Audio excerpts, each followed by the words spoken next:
Assalamualaikum warahmatullahi wabarakatuh. Selamat malam semua saudara-saudaraku. Salam Pancasila, merdeka.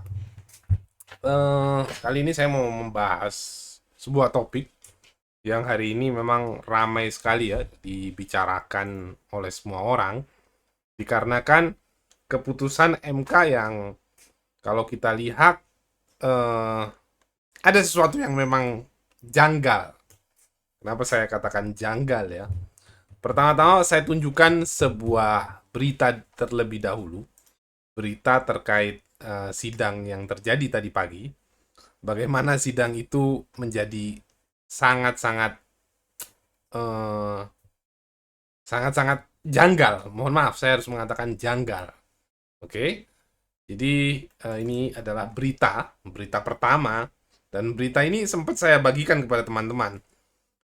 Sidang ini yang pertama dilakukan oleh Partai Solidaritas Indonesia menggugat agar batas umur cawapres turun ke angka 35 tahun. 35 tahun. Dari sidang itu diketahui bahwa seluruh seluruh gugatannya itu tertolak gitu kan. Di sini dijelaskan. Pokok permohonan para pemohon tidak beralasan menurut hukum untuk seluruhnya. Oke. Sehingga kalau kita lihat berarti sudah murni mutlak bahwa ini tidak diterima keseluruhan. Oke, berlanjut ke yang kedua, yang ketiga. Hingga yang ketiga itu masih juga ditolak keseluruhan, ditolak secara keseluruhan. Setelah ditolak secara keseluruhan, tiba-tiba saja di sekitar jam tiga sore tadi berubah keputusannya. Ada seseorang yang bukan bukan wali kota, bukan caleg juga bukan, dia tiba-tiba mahasiswa, masih mahasiswa, dia dari Universitas Negeri Solo, melakukan gugatan. Dan lucunya yang aneh, gugatan ini diterima sebagian. Oke, diterima sebagian. Jadi dia menggugat bahwa meminta untuk umur wakil presiden tetap 40 tahun, tetapi dengan kata-kata atau jika pernah terpilih dalam pilkada, dia tetap mempunyai peluang untuk nyapres atau nyawapres. Dan ini diterima. Oke? Kejanggalan pertama, kenapa di yang PSI tertolak? Kita ngomong tertolak gitu kan. Yang awal-awal itu tertolak. Tiga kali sidang itu tertolak. Kenapa di jam 3 sore baru diterima? Ini pasti ada tanda kutip sesuatu. Kita nggak tahu apa itu sesuatu itu ya. Tapi ya itulah yang terjadi. Jadi ya lucu, banyak sekali sekarang di luaran mengatakan bahwa MK sudah berubah nih. MK sudah berubah menjadi bukan lagi Mahkamah Konstitusi, menjadi Mahkamah Keluarga. Ya mohon maaf, bisa jadi karena ada hubungan antara paman dan keponakan. Tuh, tapi bukan saya yang menuntut menuntut itu terjadi, bukan saya, orang lain kok. Ini yang ya kita tahu lah bagaimana sistem di negara kita. Tidak harus orang itu tersebut yang maju kan, bisa aja pion gitu kan. Tapi ya terserah. Hanya saya yang perlu saya tekankan di sini adalah di dalam berpolitik, ketika Anda mau ikut terjun ke dalam dunia politik, masuk ke dalam dunia politik, Anda harus lihat dulu partai ini berhaluan mana, apakah dia sesuai, cocok dengan jati diri Anda. Oke.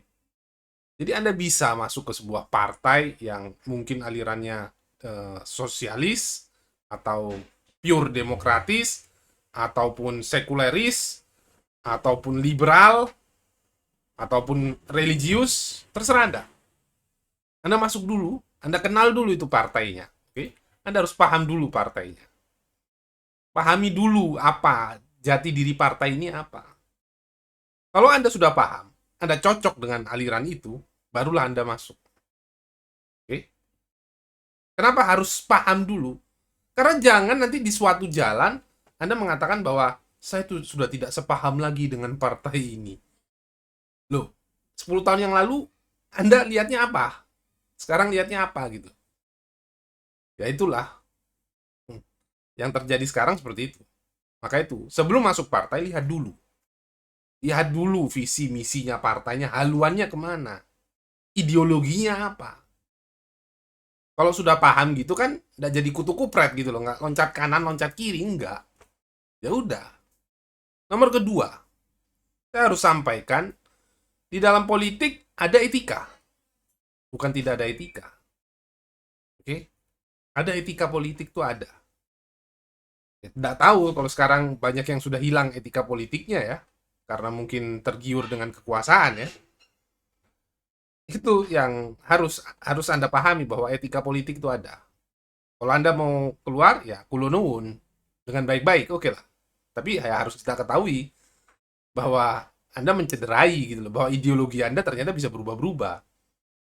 Kalau ideologi bisa berubah-berubah, jangan-jangan agama Anda juga bisa berubah-berubah, gitu kan? Ya. Tapi itu yang terjadi. Selanjutnya saya mau mengatakan nih ya, saya mau menyampaikan kepada orang-orang yang sempat bingung nih kalau disebut petugas partai. Disebut petugas partai jadi panas gitu kupingnya kan. Oke, saya analogikan saja ya. Anda, umpama saya nih ya, saya anaknya umpama dari umpama Bapak Joko gitu ya, saya anaknya Bapak Joko gitu kan. Terus saya jadi ketua RT gitu kan, saya jadi ketua RT. Terus waktu rapat RT gini, loh kamu kan anaknya Bapak Joko gitu kan. Terus saya bilang, oh enggak, saya ketua RT, saya bukan anaknya Bapak Joko. Saya ketua RT nih, saya ketua RT, saya bukan anaknya Bapak Joko. Loh, bukannya situ anaknya Bapak Joko? Iya saya tahu, Bapak ketua RT, tapi kan Bapak anaknya Pak Joko gitu loh. Enggak, saya ketua RT karena saya di hadapan masyarakat, saya di hadapan warga saya ketua RT. Loh, inilah yang lucu gitu loh. Anda harus bisa memahami hal ini. Anda lahir dari mana? Anda besar di mana? Anda disusui di mana? Gitu.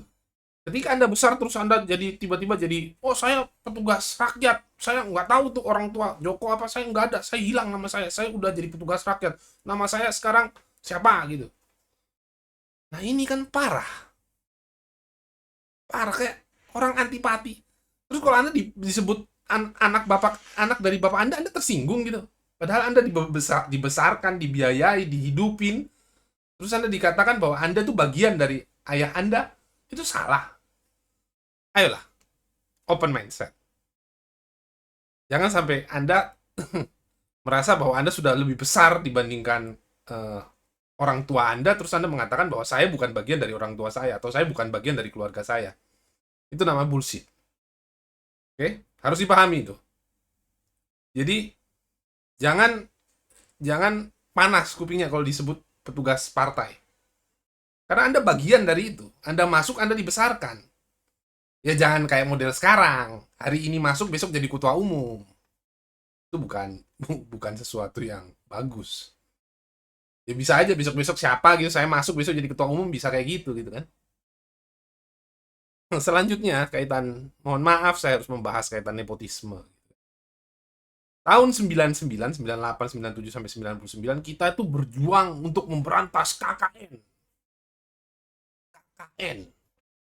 Korupsi, kolusi, nepotisme. Wah, menggebu-gebu tuh. Wah, kita harus berantas. Jangan ada nepotisme di negeri ini. Loh, apa yang terjadi hari ini, yang sudah terjadi hari ini harus Anda pahami, bahwasanya ini kembali, secara tidak langsung kita kembali ke zaman itu, gitu, ke era itu, kita kembali ke era nepotisme. Ya, itulah yang terjadi. Mau tidak mau, ya itu yang terjadi, betul tidak? Silakan Anda maknai sendiri. Jadi, kalau umpama ini dikatakan kita makin maju, saya rasa tidak. Tidak juga. Dalam hal perpolitikan ya, saya bahas dalam hal perpolitikan, tidak lebih maju dibandingkan dulu. Yang bersama saja. Ya. Jangan, untungnya bukan keturunan Pak Karno. Kalau umpama keturunan Pak Karno bahaya gitu loh ngomongnya. Oh, bapak saya dulu deklarasikan negeri ini negara saya. Untungnya baru jadi presiden ke sekian. gitu kan. Ya frontal, mohon maaf, saya harus frontal gitu loh. Saya harus sampaikan. Anak-anak muda yang lain itu belajar dari bawah. Mereka merayap dari bawah. Oke? Masuk ke dalam organisasi politik. Belajar, tunduk, patuh, memahami ideologi. Masukkan itu ke sanubarinya. Sampai akhirnya menjadi seseorang. Sampai akhirnya menjadi orang yang dipercayai dengan tanggung jawab yang besar. Bukan ujuk-ujuk datang, hari ini daftar, besoknya jadi ketua umum. Ini apa gitu?